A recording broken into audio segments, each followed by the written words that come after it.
So you start first. Okay. Yeah, the order has been changed a bit. So we will now go to the yes. Then from there, I think the order will just follow. Now, ladies and gentlemen, please welcome the CEO, Kenya National Examinations Council, Dr. David Njengere, to make his remarks.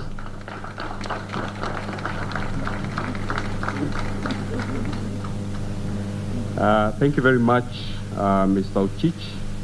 In the interest of ensuring that the children don't wait for too long, that's why we have shortened the program.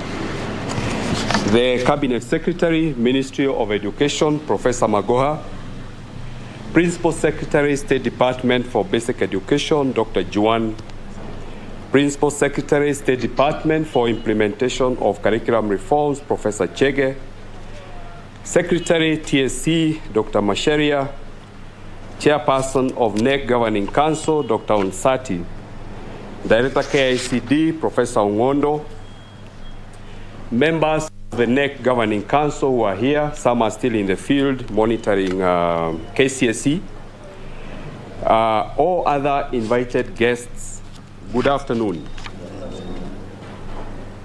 I take this opportunity on behalf of the management of NEC to welcome you all to this very important occasion in the lives of 1,214,000 and candidates who sat for the Kcpe examination in 28,313 centers worldwide. The candidates were examined in 7 subjects, tested in 9 papers.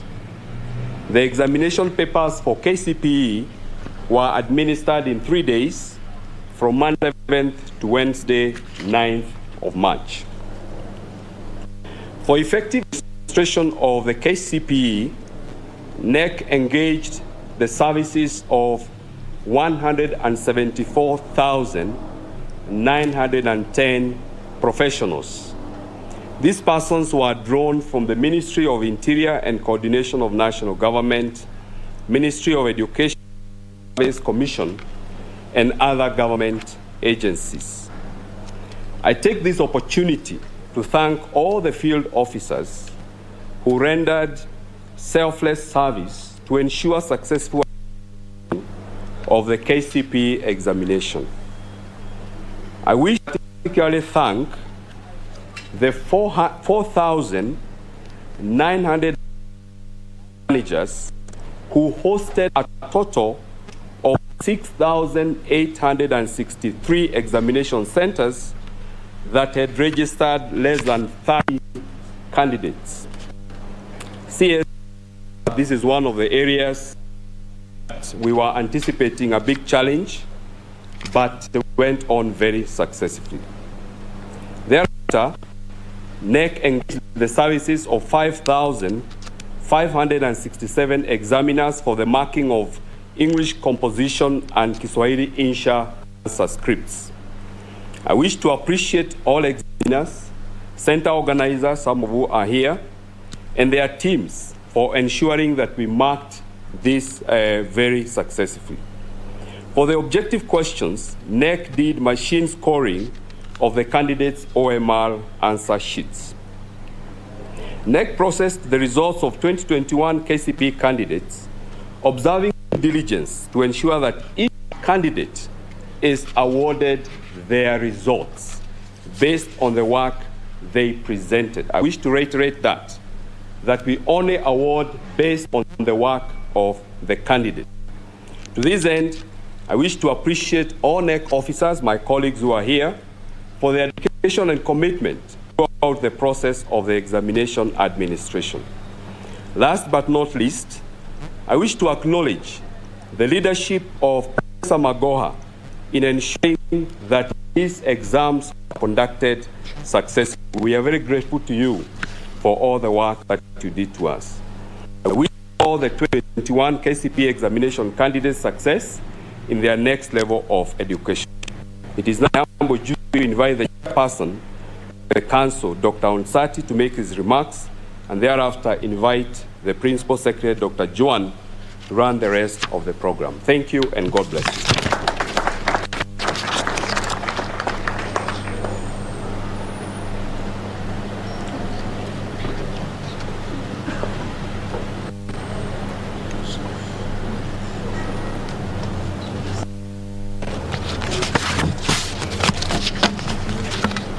The Cabinet Secretary, Minister of Education, Professor George Magoha, the State Department of Basic Education and Early Learning, Dr. Julius Joan, the Principal Secretary, State Department of Implementation of Curriculum and Reforms, Professor Fatuma Chege, the Secretary and CEO of the Teachers Commission, Dr. Nancy Machado, the CEO NEC of the NEC present, the staff of the Kenya National Examinations Council, all invited guests, gentlemen, good afternoon.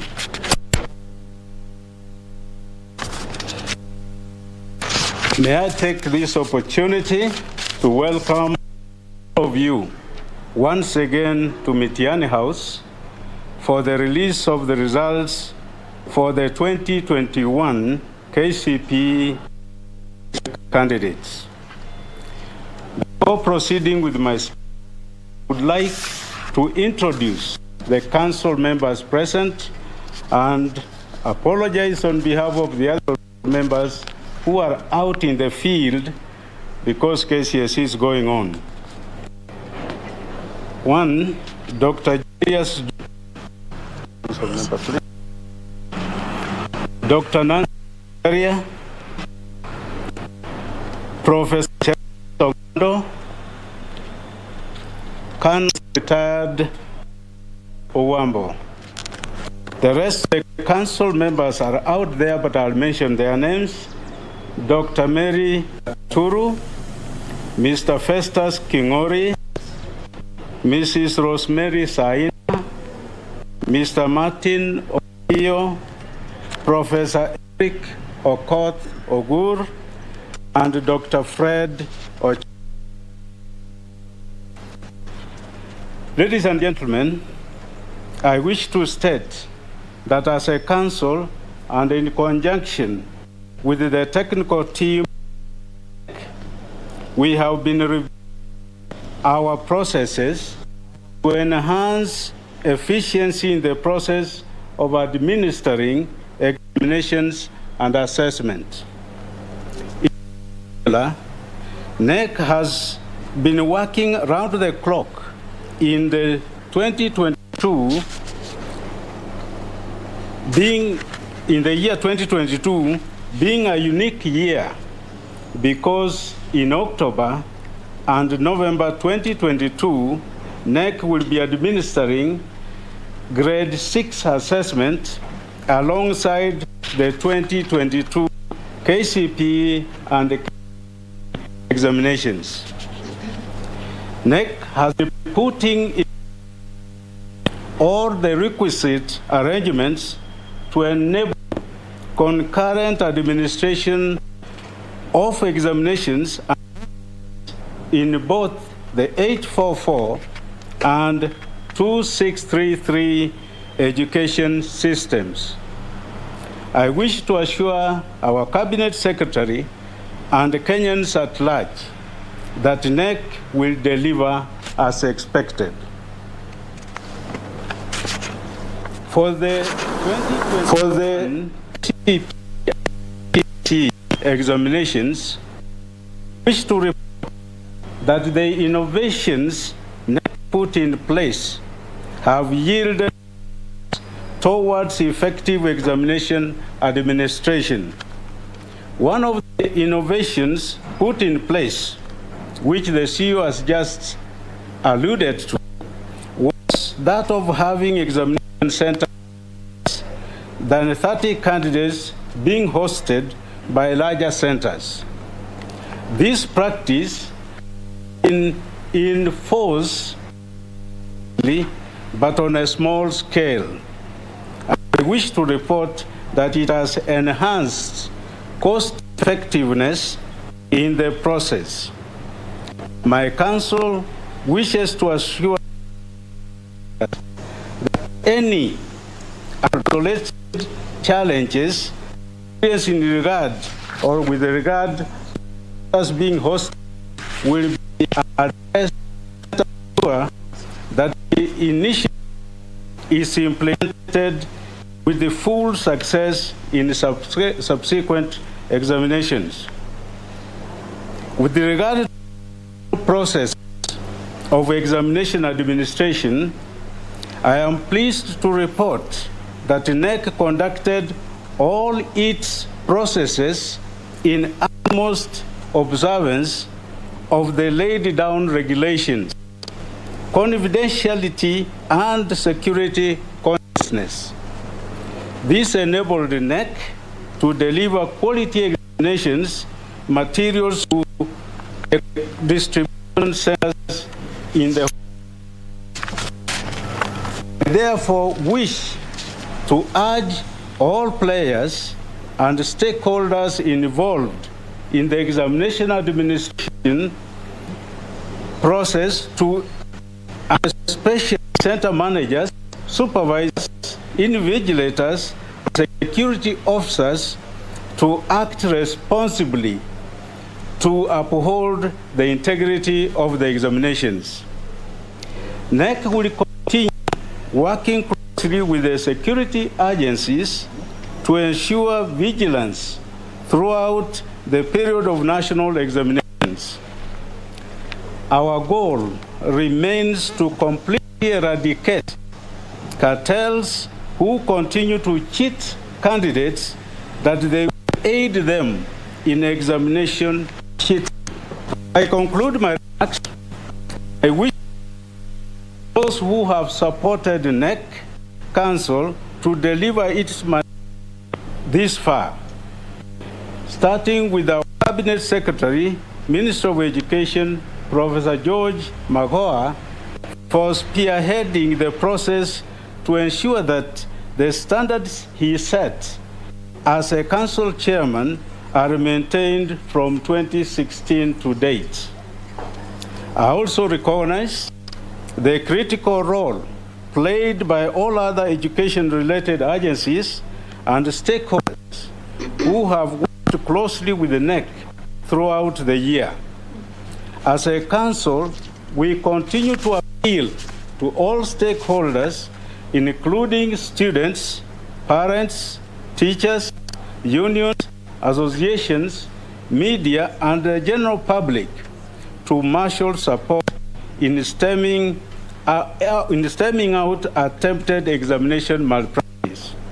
I assure Kenyans that the KNEC Council will employ all means within its ability to ensure that certification of Kenyan education system remains credible, valid, and reliable. I wish to invite the Principal Secretary to make his remarks, and I invite the Cabinet Secretary. Yes, sir. Oh.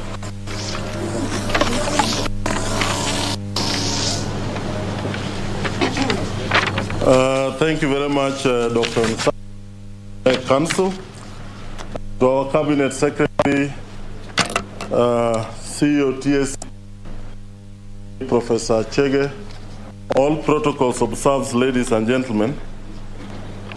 I don't have remarks to make because the Cabinet Secretary areas that we need to cover.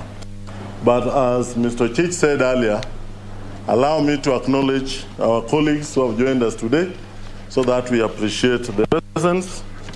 Let me start internally with the directors from the Ministry of Education who are here. I saw Mr. Kangera, Mr. Kcpe, and Mr. Ruka. Thank you very much.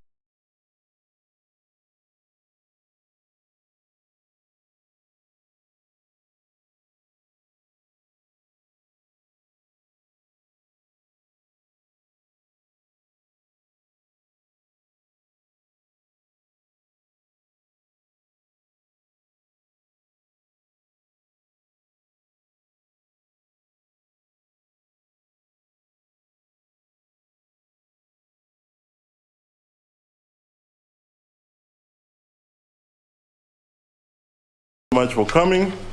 We have directors from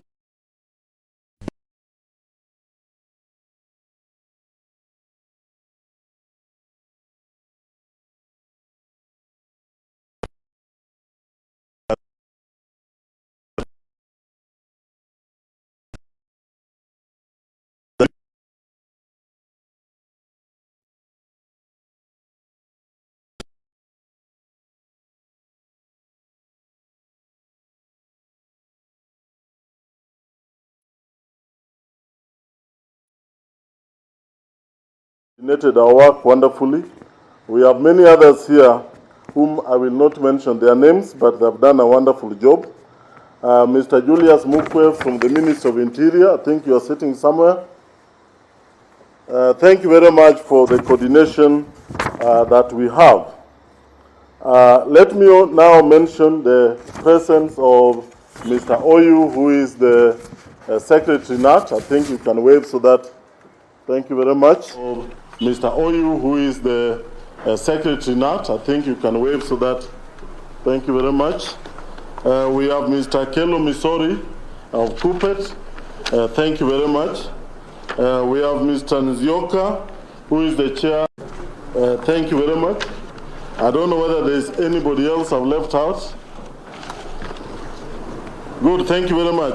Colleagues, as I appreciate the multi-agency team that handled and still continue to help us handling the examinations process, we also need to urge and continue encouraging all of us that because exams are still going on, that we struggle and ensure that we maintain the integrity of the examinations process. Because I was not supposed to make remarks, allow me at this stage, before I invite the COTSE, to very graciously thank our teachers. Ladies and gentlemen, we have had a very tight year, which was quite compact, required a lot of dedication, and we don't take it for granted that our teachers kept our learners in school until we came to the end of the academic year. Allow me at this stage to invite Dr. Nancy Macharia, the COTSE, to make her remarks. Thereafter, I will invite the Cabinet Secretary to make his remarks and finally release the results for 2021 KCP results. Karibu sana, Madam Nancy.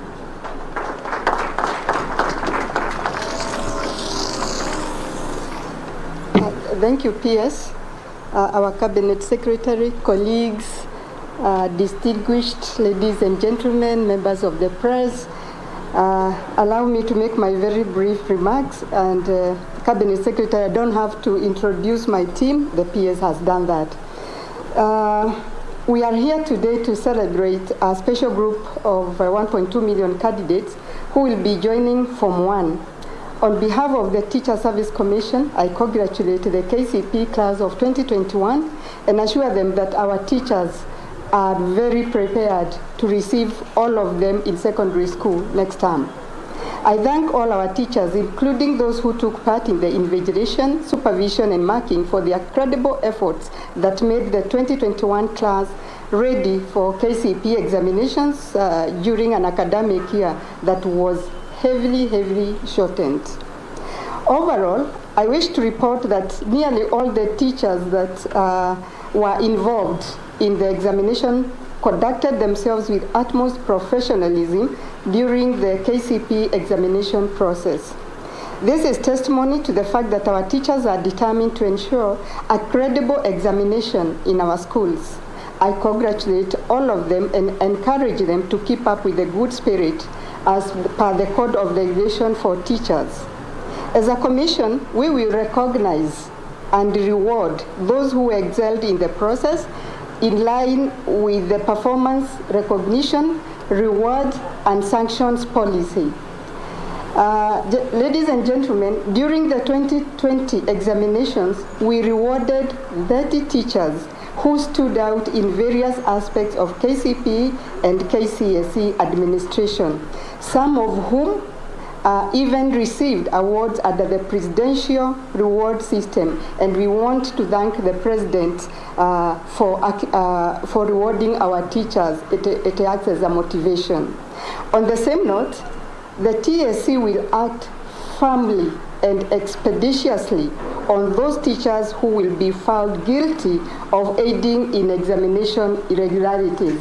And so, as a commission, we are waiting for the minister to release the examinations, and the NEC should tell us if any of our teachers was actually involved in any irregularities, and we shall take firm action on them. As we have said in the past, as a commission, we will not allow a few teachers to mar the good name of the teaching service.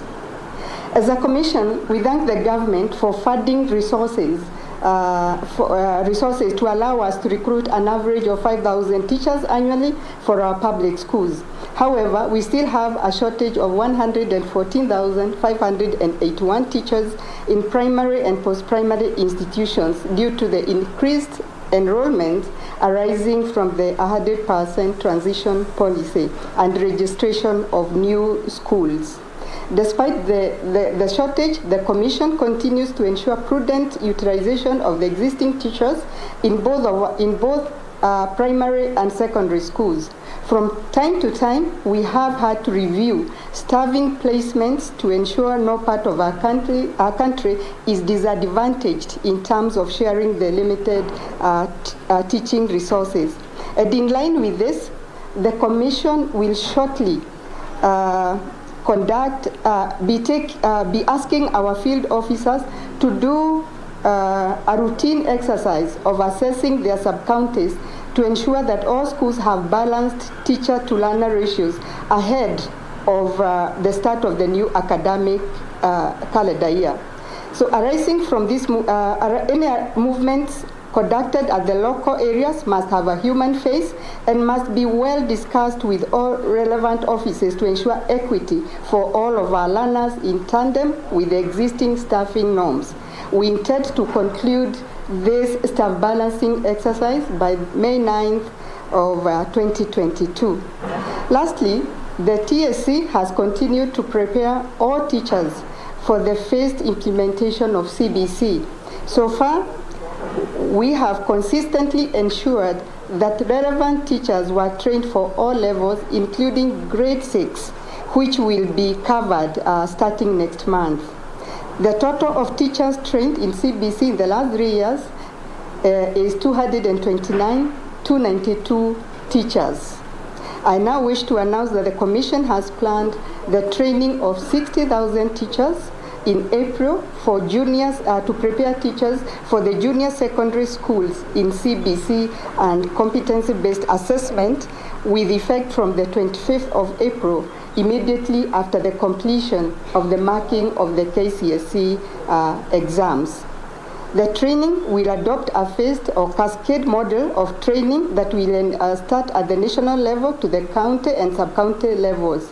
Teachers will be trained in specific learning areas in languages, pure sciences, applied sciences, mathematics, humanities, and technical subjects. And the training will involve special needs education teachers. It will also involve private schools to prepare our teachers for junior secondary.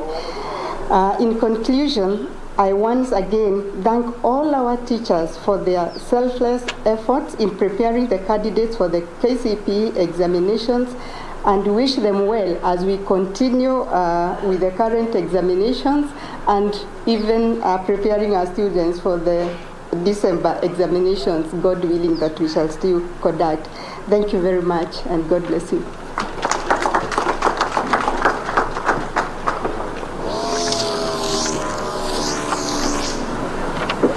Thank you very much, CEO. Ladies and gentlemen, as I indicated earlier, we are trying to make this as brief as possible because we still have examinations going on, and also not to, reduce the anxiety of our candidates. Now, I'm informed that we have a representative from the Kenya Private Schools Association, Mr. Bande Simon, wherever you are. Oh, thank you very much for coming. I think at this stage, ladies and gentlemen, allow me to have the privilege to invite our Cabinet Secretary, Professor George Magoha, to come and address us and the country and then release the results for KCP 2021. Karibu sana waziri. I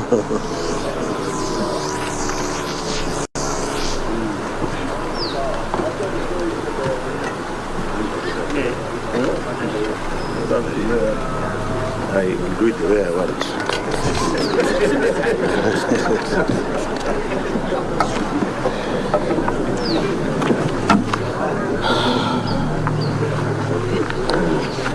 God is good and all the time. I just would like to recognize my CS, Dr. Sarah Ruto, who is here in spirit because she has lost her father, and the rest of the protocol is as observed by the Principal Secretary. My statement to the country today is perhaps the most solemn and significant since I joined this ministry more than 3 years ago. I stand here today to release the Kenya Certificate of Primary Education Kcpe examination, which is important to us in two ways. One, it is the last examination which is being released under the Jubilee administration of His Excellency President Uhuru Kenyatta, a regime that has seen a 6-year run of the most clean and flawless national examination campaigns that have restored the integrity and credibility of our national certification system. Two, these Kcpe examination results we are releasing today will be the second last before we fully transition into the competency-based assessments under the competency-based curriculum in 2023. I therefore am very proud and thankful to the Lord and His Excellency the President to have allowed me to serve for the last 6 years, 3 as Cabinet Secretary, and incidentally, very strangely, the longest Cabinet Secretary in the Ministry of Education under the Jubilee administration, and the other 3 years as Chair of the Kenya National Examination Council. I cannot take this for granted, this opportunity for granted. I am aware that there are very many other better qualified people. And I think His Excellency the President alone knows why he dared to select me to do this job. As I prepare to hand over the basic education mantle to my successor, which only God knows, I am proud of my record, and I remain confident that the lady or gentleman who will come after me will find a comfortable place to continue from. That is not to say that Jogo House is a place that is easy to work in. It is a place which does not require people who do not have a hardened heart and a personality to fight corruption. Let me outline a few of these milestones. The competency-based curriculum. As a government, we have done everything possible to midwife the transition of 844 to CBC. So far, the CBC has successfully been implemented up to grade 5. Next month, by the grace of God, the pioneers will join grade 6 and sit for their first national assessment later this year. These children have already spent 8 years in the competency-based curriculum. I wish to assure the country that all curriculum materials for grade 6 have been prepared and distributed to all public schools. As you have heard from the Teacher Service Commission CEO, Dr. Nancy Macharia, all relevant teachers have been trained to teach grade 6. So we are prepared for the rollout. And many more teachers will be trained. To be more specific, next month we shall train teachers for grades 7 and 8. But being Kenyans, you can be sure you'll be asking again and again, have the teachers been trained? Are the teachers there? Ahead of the start of the junior secondary school next year, the Ministry of Education, under the very competent leadership of His Excellency Uhuru Muigai Kenyatta, has constructed 6,497 new classrooms to accommodate CBC Pioneer class under the first phase at the cost of 5.123 billion shillings. The most important thing to note here is that each of these classrooms has costed only 788,000 shillings. So we must start asking ourselves, whether we like it or not, where has the 426,000 shillings extra been going to? Because most of the classrooms before this were constructed at 1.26 million. So we must give to Caesar what belongs to Caesar. And I want to thank the President for being firm on us, saying that he was of the considered opinion that 788,000 can construct classrooms. I'm saying they are all completed because the few that are not complete are either at walling or roofing stage, and my team and I shall ensure that they are complete before the end of the exams. And then we shall embark on the phase 2 of the program, which is the balance of 3,503 classrooms.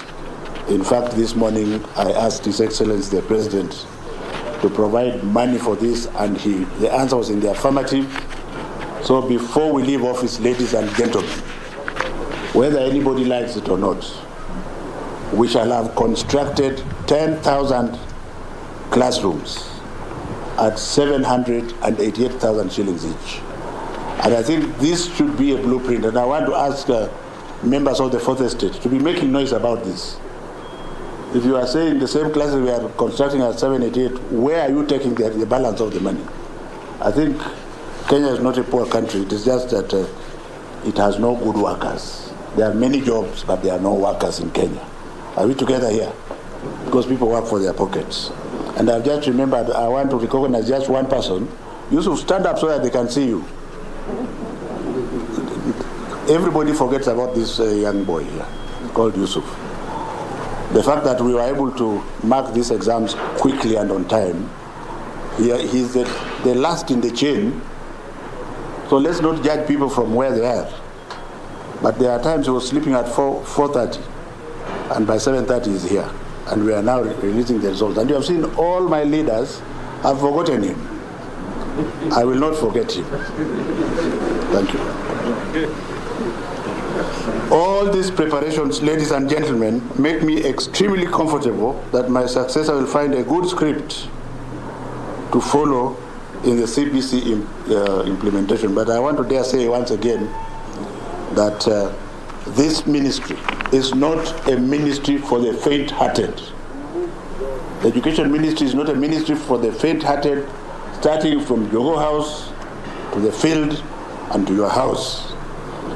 The competency-based assessment, as I already said before, the first grade 6 assessment is set to be administered in December of this year. It's expected that this national assessment will account for 40% of the candidates' final mark, while the remaining 60% will have come from the classroom teacher scores from school-based assessments of grade 4, 5, and 6. This new testing is expected to emphasize both formative and summative assessments, which hopefully will heavily reduce the nonsense cutthroat competition that we see witnessed under the 844 system, and heavily reduce incentives for cheating in examinations. And for the avoidance of doubt, even this examination I'm presenting you did not leak. Many of you would have hoped that it leaked so that you can provide things you are going to write about. But unfortunately, it did not leak. I also wish to assure my successor that I've ensured that the grade 6 national assessment is ready, and all that is required is to oversee the administration. My plea to the next government, whichever it is to encourage it to ensure continuous security of our examination process until the CBC is fully grounded.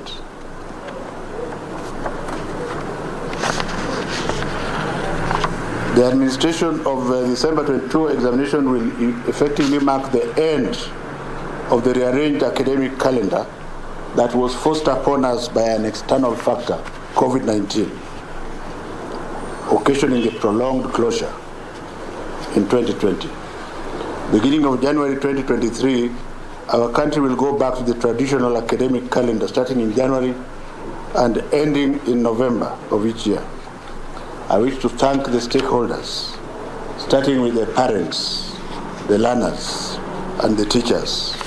But above all, I want to thank His Excellency the President for being bold enough to bite the bullets when everybody was singing the opposite song. I think in leadership, what I've learned from President Kenyatta is one thing, that decision-making process is perhaps the most important aspect of leadership. So he made a decision to bite the bullet, and while some people wasted up to 2 years, we are going to go back to normal in some months' time. I also do not want to forget our teachers, whom nobody can compensate them. So let me not hear teachers saying, oh, we are not being paid enough. Who the hell do you think is being paid enough? Nobody is paying me to work for 16 hours a day. So you should also do the same, and most of them are doing so. And we are proud of them, Dr. Macharia, and we pass that message to them. I want to thank the President for offering the ministry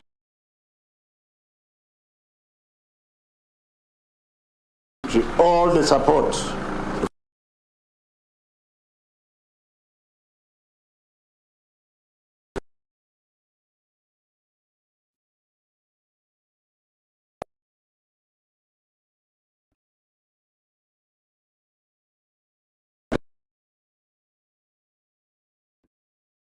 the President for the manner in which he has handled me as a cabinet, instructions that confuse me, as if he's saying this and meaning this. Every instruction he has given. So no one can gainsay the fact that when the history of this country is written, President Kenyatta's contribution to the education sector will comprise a myriad of chapters. And you can take that to the bank, because it's not about politics. You can actually measure what has been done. The multi-agency examination administration, the successful administration of this exam for the last 6 years would not have been possible if we did not have a multi-agency approach, some of whom I will not name, some I will name because you see the policemen. Basically, I want to recognize, first of all, my fallen colleague, the late General Kcpe, who together with Fred Matiang'i and Joe Mucheru started this process when I was recruited to work at another level. And we have continued to better the system, except that the Kenyans have refused to accept that the container system which we picked after I went around African countries, and we picked it in Uganda, has been watertight. The exam cannot leak. So I don't know, whoever says the exam, show us the paper the day before. It's a very simple thing they are doing, which even a man who failed the exam can do. Once the examination has left the container, then 1 or 2 teachers will go and take a photo and put it in the mtandao. But the children are already in the classroom. So now that we have stopped phone from going into classes, if you are stupid, continue to do so. And I want to warn here, ladies and gentlemen, I have a choice. My choice is to remain a cabinet secretary until tomorrow. If you choose to put your career online, we shall punish the children and we shall punish the teachers. Just wait and see. It's not a joke anymore, because I think it is a criminal offense to confuse a youngster who is very intelligent. You want to send things in a phone when he's already inside and thinking. So those who are bold enough, who are doing so, who have already taken money from these people, must be prepared to face the consequences which are coming. I'm talking very firmly because there are some we have already caught. Not that the exam leaked, but your attempt, if you are caught with a cell phone, for example, there is a price you shall pay. And it's not a very sweet price. So if you are bold enough to try, go ahead and try. Even this morning, perhaps they tried. Tomorrow, if you like, you can try. And we shall catch you. And in less than 2 weeks, if you are a teacher, your job is gone. That's it. We must not forget the 100% transition in line with the government's 100% transition. But all these children, the 1,214,031, all of them will transit to high school. You will ask why. Some of them were caught colluding. Yes, our law says if you catch a child colluding in primary school, for that subject the child gets 0. So that will bring the marks down. Up to now, I don't think there's any child who was caught with all the papers. So even if you passed on only one, you will go to a school which is appropriate with you. Are we together? So, but they will pay for it, especially all those that... Already the minister has put in place measures to ensure that a selection exercise is conducted soonest. And I dare say that Kcpe, within 2 weeks, I would be wanting to know whether it is complete or not. You have no sleep until we complete that subject. Umeelewa? Now, when the legacy of His Excellency the President is written, the Limu Scholarship Program will be written in it. And this program has enabled the poor children of Kibera, of Kiandutu, or what have you, of Kisumu, children who are intelligent like I was, and who are poor like I was, and who had no chance of becoming a doctor and finally a CS like me, because the Mandarins were around it. So they would sell their positions. If you are taken in alliance, people with money through collusion will buy your place and allow you to go to a high school near your area. We want to thank His Excellency the President for his wisdom, that as we speak now, there are 18,000 children whose scholarships are for the 4 years, starting from 2019. And this means that those poor will also raise their families, because when they rise, they will rise with their families. And because of that, the President has very gladly agreed this morning that we continue with another 9,000 beneficiaries this year. And so I am going to state here that we should look for James Mwangi, and we start. And I will not be in my office, I will be with them. I want to be sure that it is that child who requires that scholarship that gets it. Because I am the best example. Are we together here? And I think, despite all the politics, let us give to Caesar what belongs to him. Because originally that scholarship was supposed to be meant for other people only. His Excellency the President called me and said, no, go and look for the urban poor children. There are many children who are poor in the urban area. And I found very many of them. As far as the irregularities are concerned, usually this primary school exam does not have too many irregularities because it's not high stakes.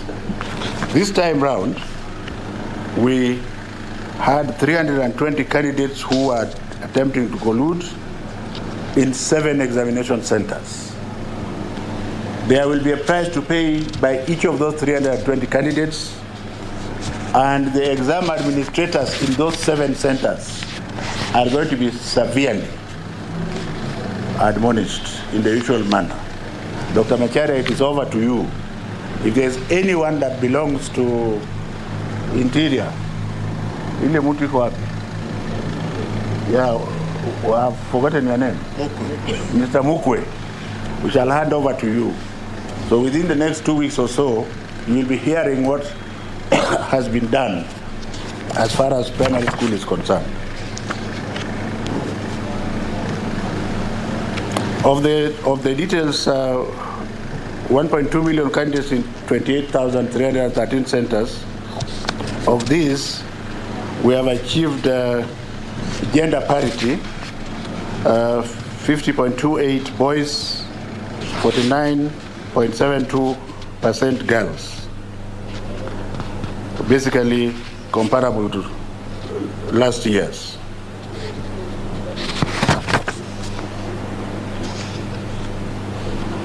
Now, during the 2021 examination, 12 counties registered more females than males. Very strange. Mombasa, Meru, Isiolo, Tharaka Nithi, Nairobi, Uasin Gishu, Busia, Bungoma, Kakamega, Vihiga, Kisumu, and Siaya. In 2020, there were 20 of them. So it's like we thank God the male child is starting to come up. The number of candidates who are absent this time decreased from 12,424 to 11,500. The number of registered candidates who are below age increased from 26,000 to 33,000. The counties that had the highest entry for these candidates is very strange, and I'm going to read them very carefully. Baringo, Bomet, Kericho, West Pokot, and Nyamira. Doesn't make sense, but that is the truth. I'm asking why not in the urban areas? So these counties, except for Nyamira, recorded similar trend last year. So it means then that there is something happening there. Could it be due to some traditional activities that they do there? We will do a tracer study to find out.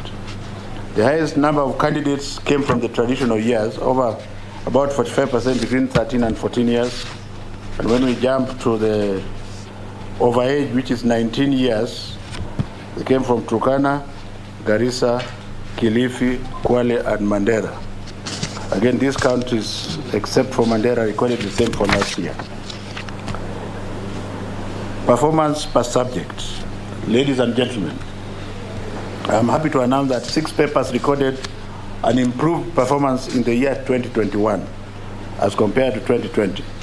These are English composition, Kiswahili Lugha, Kiswahili Insha, Kenyan Sign Language composition, Science and Social Studies. 3 other papers, Mathematics, English Language and Religious Education, recorded a drop in performance when compared to 2021.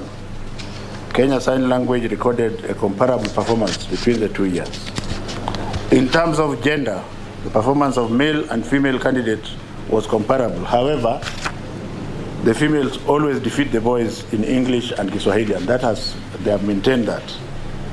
Male candidates were better in STEM subjects, Kenya Sign Language, Mathematics and Science, and Religious Education. Overall performance of the candidates. In 2021 examination, overall performance improved compared to 2020, although the highest mark dropped from 433 to 428. The mean average performance and quality of grades for all candidates is higher. For example, whereas 8,091 candidates, which is 0.68%, scored between 400 and 500 marks in 2020, the number increased to 11,857, which is 0.97% in 2021.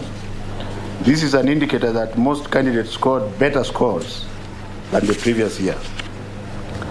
I wish to commend all teachers and parents and candidates for this good performance during the challenging period. The summary of the grades is as follows. It's on a table, which I will not read fully, but I will just mention. 4 to 500, 11,857, 300 to 399, 315,275, 200 to 299, 578,197. Gentlemen and ladies of the media will see it from the list. I'm impressed that the mark range between the candidates, the top 10 candidates, is only 3 points. Actually, there are up to 14 candidates in order to make the top 10. But the mark range is only 3 points, and that tells you something. And I will read a few. The top candidate for this year's examination is Magata Bruce Mackenzie from Gilgil Hills Academy. He is at position 1 with 428 points. The second candidate is Momanyi Ashley Kerubo from Makini School, Kibos, with 427 points. Number 3 is carried by 6 of them, so I'll just read maybe one because of time, or 2. Kuoma Charity Bahoya Buyanzi, Holy Family Misihu Girls Primary School. The next is Mbogwa Sharon Wairimu Uteti, Emmanuel Academy. Number 5, which is also with 3 points, it's Muteti Chantel Ndinda, Kitengela International School. Another one is 426 is Stanley Otieno Mondi, Rofinfield Junior Secondary School. Number 7, also with the, which is basically number 3, Wekesa Naomi, White Star Academy. Number 8, Kimani Ethan Karuga, Stepping Stones Preparatory, also with 426. Then the rest 4 are with 425, and the first one is Njeru Joel Junior Musioka. Hey, Njeru Joel Junior Musioka, Nyagwa Primary School. Then Kirinya Murioki Victor, PCEA Mwimbi Boarding Primary School. Second last one, Diana Rose Natolo, First Beth Academy. And finally, Kaberia Emmanuel Munene, New Bambini. There are two others. Let me just finish them. Emmanuel Kiplangat Ngetich, Moi Primary School, Kabarak, and George Morris Otieno Hill School. And that makes the list of 14, but basically number 1, 2, and 3. Now those with disabilities are better spread out. For candidates with special needs, the top candidates there are 2 in between 400 to 500, but they have improved between 300 and 399, and they have up to 337 of them compared to last year when they had 318. And I think I will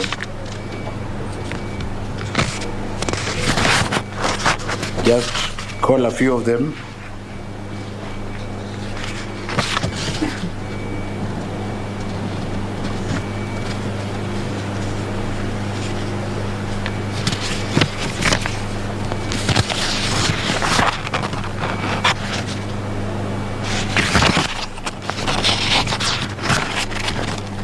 Like, I don't have the list of SNE candidates, but then I'll go to the candidates who are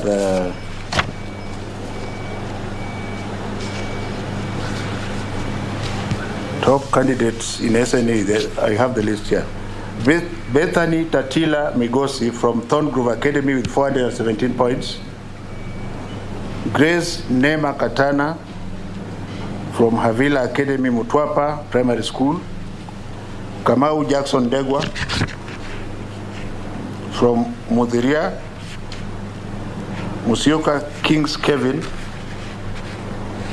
All those have 401. The 2 of them have 401.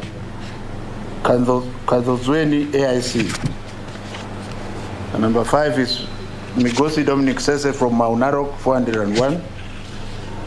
Number 6 is Minor Leighton Jagi, Olkalau Disabled, 399. Otieno Bara Konyango from St. Cecilia Olare in Homa Bay. Number 6, Mwechofi Leonora Mukawaindi De Paul Catholic School, Kamulu.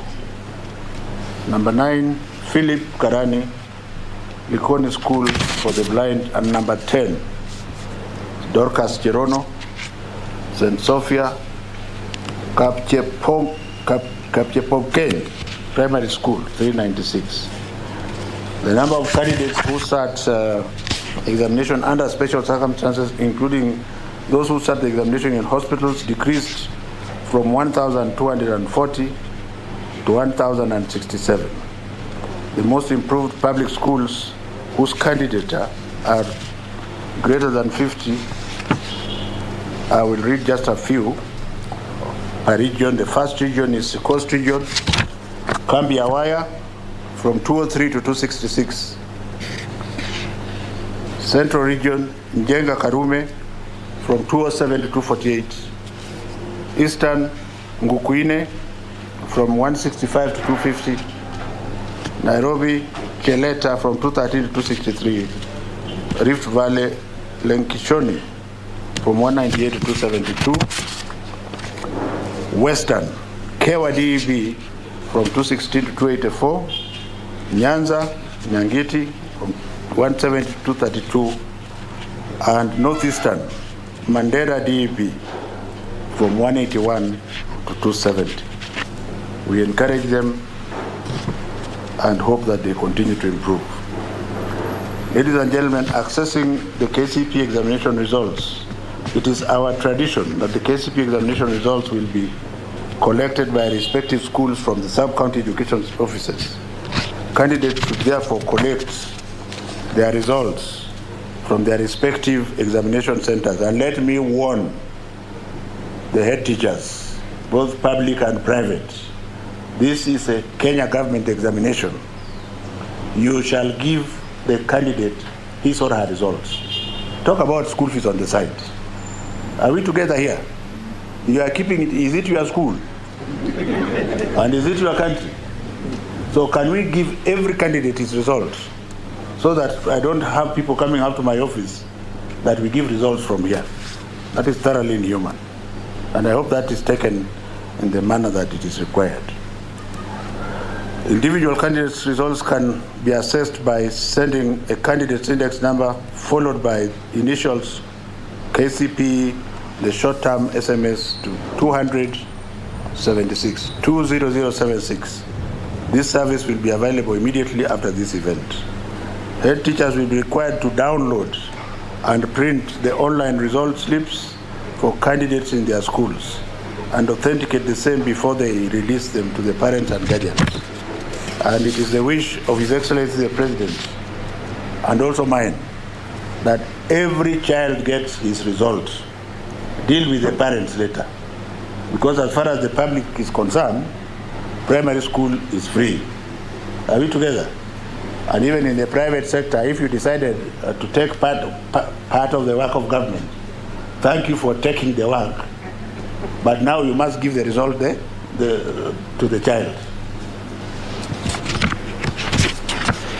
It is now my pleasure, ladies and gentlemen, to declare the examination results for 2021 officially open. And just to hasten to say that we are still in the field. And as soon as this is done, I want all the officers who are here to forget about the ceremony and get back to work. May I now CS request that you underscore that you receive the CEO, please, the chair, the PS. We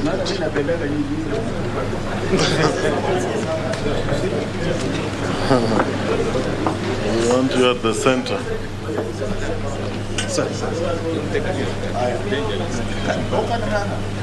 Massive, you go the other side.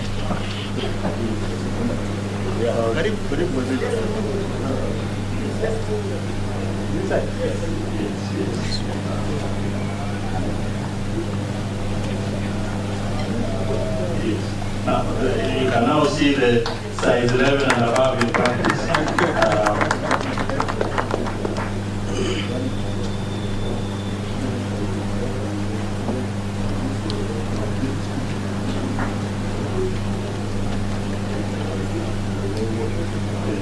Thank you very much, Cabinet Secretary.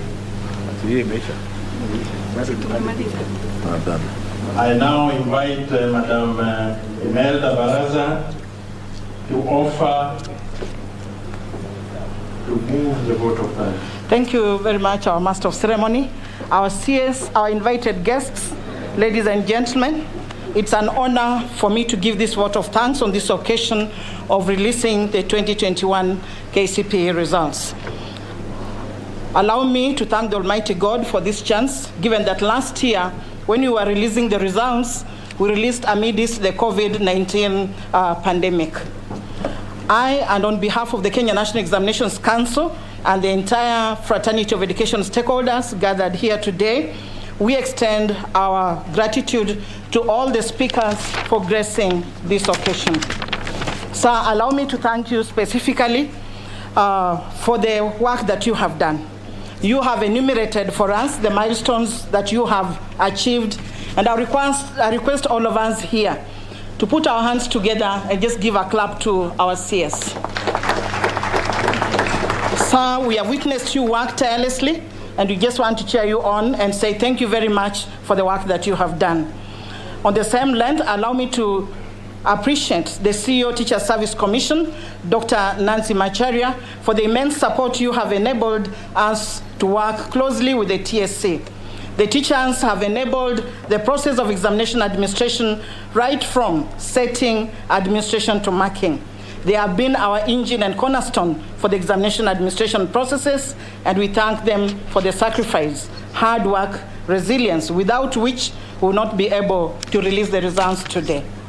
We also take this opportunity to convey our sincere appreciation to the Ministry of Interior and Coordination of National Government for all their support during the administration of the exams.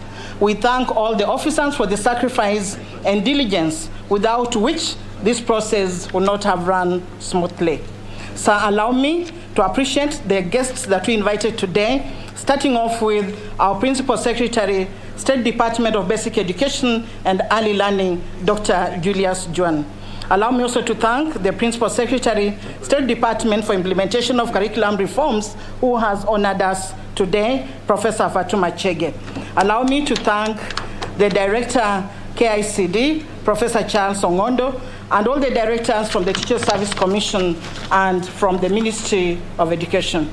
I appreciate the representatives of the education-related associations and unions, center organizers and managers for being present today. I would like to thank the chairman of the council, Dr. John Onsanti, and our CEO, Dr. David Njengere, and the council members for the support and guidance that you have accorded us. Not forgetting the media fraternity for successfully covering this function and enabling all viewers countrywide and worldwide to actively watch the release of these results today. To the KNEC family, we thank you for all your hard work. Sir, allow me at this moment just to mention Yusuf. Not that we had forgotten Yusuf. Sir, personally, I would want to appreciate Yusuf for the work that he has done. We shall be discussing more as we continue working. We thank all the KNEC staff for all the tireless hours, all the sacrifice, and that has enabled us to successfully release the results today. When the CS gave us a challenge, we said we'll jump 10 times higher, and sir, the staff made it. Allow me, sir, to also thank the committee that was behind the organization of this activity. Ladies and gentlemen, we have been told time is of essence, and at this time, allow me to congratulate all the candidates and wish them well as they transit to the next stage. God bless KNEC, God bless Kenya, God bless you all. As we conclude, we'll have announcements from our Master of Ceremony. Thank you. Ladies and gentlemen, the results printout, KCPE 2021 results printouts will be available in schools on 30th March 2022. If there are issues that the candidates or the teachers wish to raise, these issues should be raised within 30 days of the release of the results. And as we raise the issues, please remember to attach the relevant documents, the birth certificate, a copy of the results printout, and a letter from the head teacher or the sub-county director of education of the affected candidates. So please remember 30th March for the results printouts. Remember the 30 days after the official release of the results. I now, at this point, request Ahmed Mutanga to offer the closing prayer.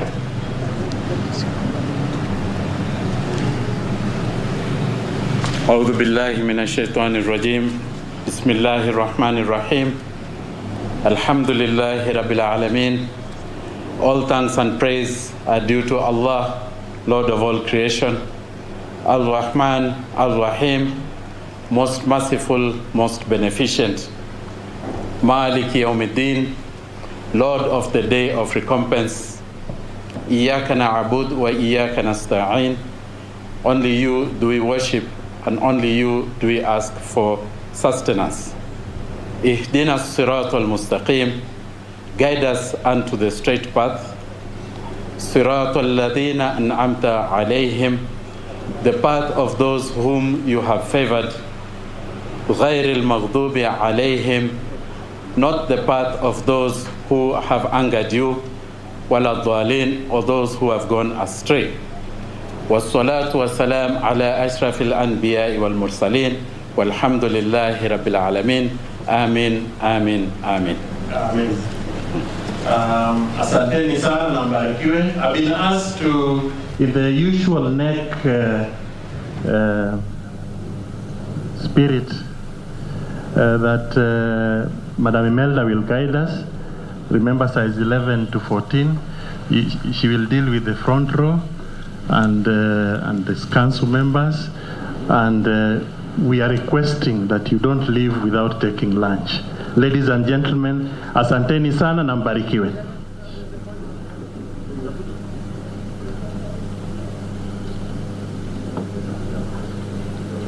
Well, you have just witnessed the official release of the Kcpe 2021 examination, and about 1.2 million candidates can now know their results, or how they actually performed in the 2021 Kcpe exams, which they sat on from the 7th of March to the 9th of March. Basically, what is happening now is that the CS for Education, Professor George Magoha, is